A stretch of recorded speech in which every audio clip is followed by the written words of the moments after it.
Good afternoon, Central Oregon and beyond. This is Josh coming at you with another video. It's been quite a while since I made anything aside from, hi Dottie, aside from my regular Josh reports. This video is going to be a little bit of an update as to why, a little bit of an update as to what's coming up this next season. And as you can see, there's a little box next to me. So we're going to be talking about what's in the box. Yeah, it's been a little while since I made an app rate chats. I know there's a lot of you who were really thoroughly enjoying my podcast series I had coming out. I do have full intention to continue that. I just had to take a little break over the summer. Josh Reports is a very busy thing for me. It takes a lot of my time, and it's not something I really make that much money back on. I just really do this because I enjoy it at this point in time. But putting out a video every single day in and of itself is busy, on top of working a full-time job and making app rate chats happen on top of that. So there was just a little bit of time that I needed a slight break. So I took a little kind of creative pause, kept coming out with the Josh Reports, but it's fall. Winter's coming back around. I'm getting more stoked for the season. So I've got some really cool ideas for app rate chats. I'm going to be sitting down. Obviously, there's some huge news happening with Mount Bachelor as of late, with it being announced for sale. So I'm going to be making a video talking with a few friends about my thoughts and feelings on that, as well as some other opinions that people have out on that. If you do want to hear a little bit of my thoughts on it, you can go check out the Circling podcast with Adam Short. If you look for the episode about Ben Kitching photography, at the end of that episode, we do have a brief little chat about some of my thoughts and feelings on the buyout of Mount Bachelor. But there's a lot of new discourse in that conversation, especially with that local group trying to buy it. And I want to make a full app rate chats episode committed to talking about that, my opinions as well as those of some of my friends. And I've just got a lot of other ideas for stuff coming forward. But with winter just around the corner, it's kind of new gear season. There's new gear starting to show up. I've got some orders in with a few of the brands that I work with. Things are shifting, shaking around, changing every day. So today we're going to be talking a little bit about that gear. And speaking of gear, before we get into the box, all of you know my hat, the Enjoy Everyday hat. It's become the one that I wear in every episode, but this one's getting a little worn out and dirty. So first, let's start with a fresh hat. New season equals new hat. We're just going to move that microphone over there, get rid of the dirty one. That's still probably going to be my work hat, but if you guys want to pick up an Enjoy Everyday hat, you can head over to www.joshreports.com. Check them out for yourself. I do sell these up on my website as well as some other merch. Every little bit just kind of helps to support these reports. Not a whole lot comes out of that, but it's just a fun little thing that I do on the side of my real job. But I'm sure all of you are now wondering what this box next to me is. I'm extremely excited about this one. This comes from my friends over at Atomic. I've been working with them all of last season and moving into this season. I'm super stoked on that partnership. Our local rep really hooks it up well for me. They make sure I get some new gear every season so that I can keep getting out there. You know, I use my gear a lot. Last season, I skied around 170 days. Which is a huge season, and that puts a lot of use and abuse on your gear. So I'm extremely thankful to be working with such a cool partner who's willing to take care of my stuff. And while I do have another delivery expected from them at some point in the near future, and I'm planning on doing a full unboxing video of some of my new gear, I thought this would be a great opportunity to talk about some of the gear that I had from last season, specifically my ski boots. Now, I do believe that ski boots are just about the most important part of your kit. I think no one would really disagree with me. I can go out in my boots on any pair of skis and have a really fun day of skiing. I can't necessarily go out on any pair of skis or any pair of boots on my skis and have that same kind of experience. But so these are the boots that I was riding all of last season. As you can see, they're worn and torn and beat up and all sorts of other things. I took these up on glaciers. I took these up climbing through lava rock to get to those glaciers and back down off of them. Like I said, probably about 170 days of skiing in these boots. And for all of that, they have continued to just kind of troop along through all of it. I've loved these boots. They've been super fun for me.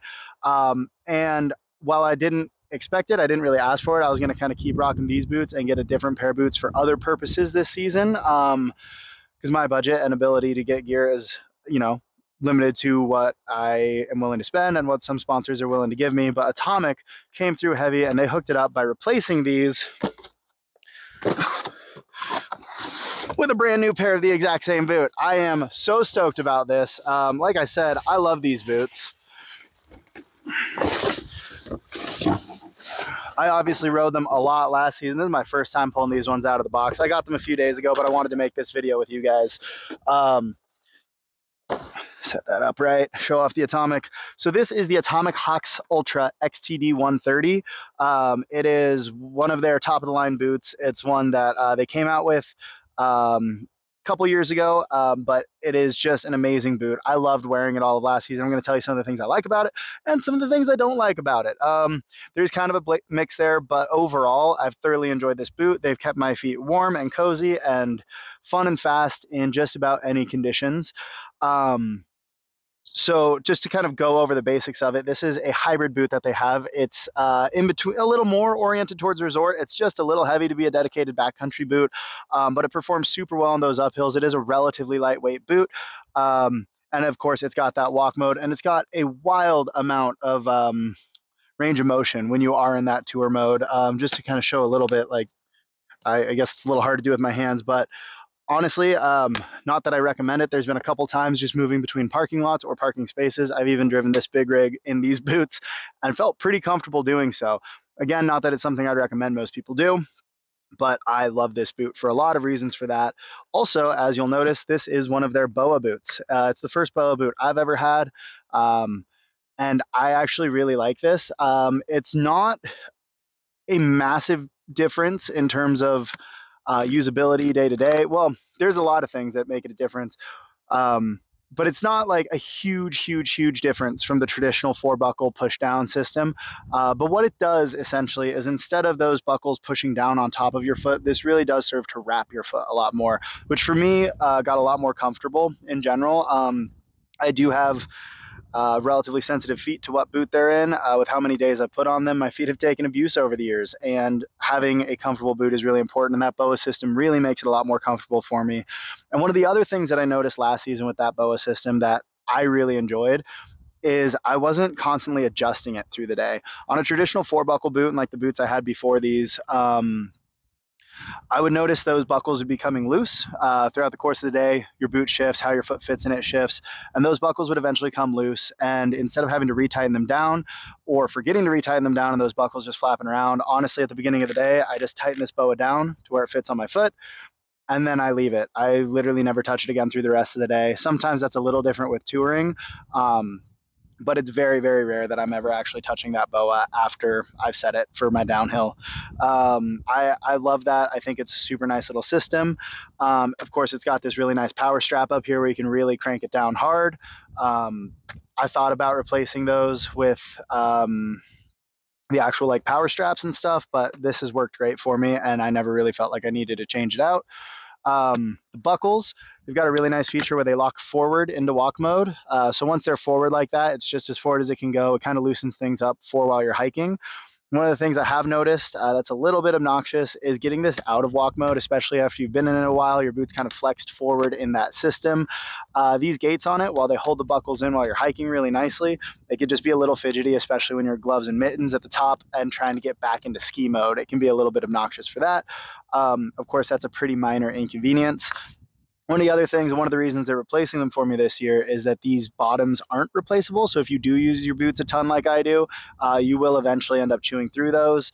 So I'm actually going to be keeping my old set of boots for some of those bigger missions on big mountains where I'm like kind of tearing through lava rock and stuff, especially between now and when we have enough snow on the ground this next winter. But once you chew through those, there's not really much you could do to replace them. You can, I've heard, get a new sole to put on it, but Atomic was super great and just sent me a new pair of boots for this season. Again, incredibly thankful for that. Now, as far as fit goes on these boots, it is a relatively narrow boot. This is a 98 last. They don't make it with the BOA system in a wider last yet, which is kind of cool, kind of not. It worked out nicely for me.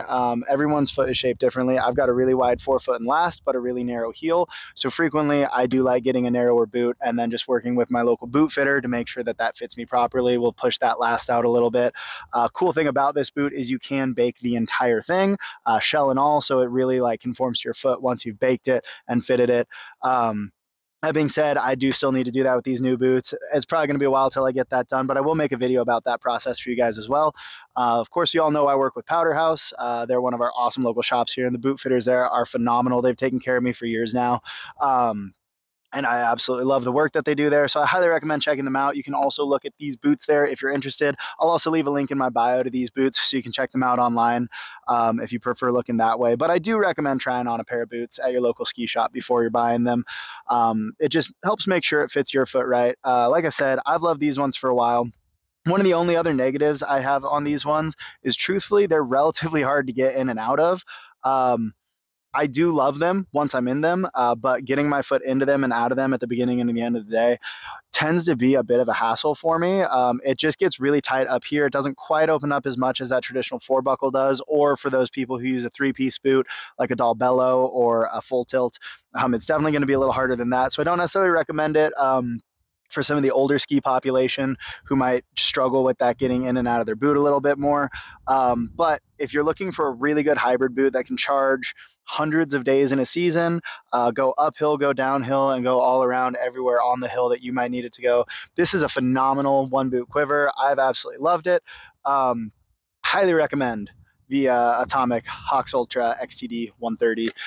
It is a proper 130 flex, honestly, too. For having a walk mode on it, this thing, I'm about 220 pounds right now, and that's after losing some weight from last season. And last season I was riding these, and they definitely held up to the abuse that I put them through. So that's all I really have to say about these boots. I'm super excited to share them with you guys. I'm excited to start making some of this longer format content again.